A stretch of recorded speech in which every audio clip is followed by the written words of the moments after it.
Hello guys and welcome to a new brand video. In today's tutorial I'm going to show you how to unblock dates on the Airbnb platform. So the first thing to do is to go to your browser, either it was Google Chrome, Mozilla Firefox, Microsoft Edge or any browser, and then you will need to go to airbnb.com.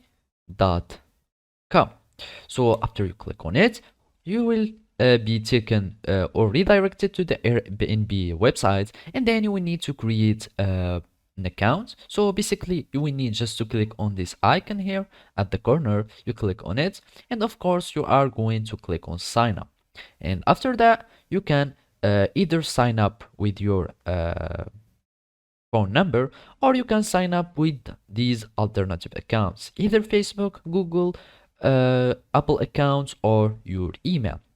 So basically I'm just going to continue with my Google account, and then I'm just going to choose this account and I'm going to log in. So basically when you are going to create your account, all you need to do is to log in into your account and then just follow these simple steps. So after you log into your account, all you need to do now is to go to your listings, or you can just switch to the hosting mode. So basically I'm going to click on manage listings and go to the menu here, go for listings, and here you will choose the listing where you want to unblock date. And basically here you will find this navigation tab or this main menu. Now we are going to click on the pricing and availability.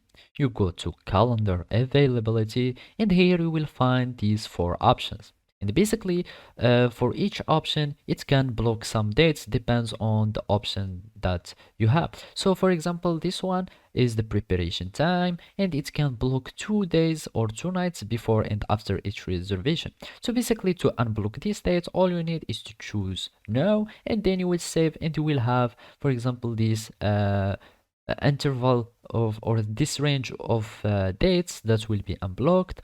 You can go for the availability window, and you can just make it all the future dates are available. So now you are unblocking the other dates. You are going to click on save. Basically you can also like unblock these days if you want, like the restricted check-in days, and then save, and like that you will have all the days that are available for hosting or for reserving a trip, or reserving or rent like your apartment or whatever, and like that you will have your dates that are unlocked. So basically that's it. Thank you for watching and see you next time.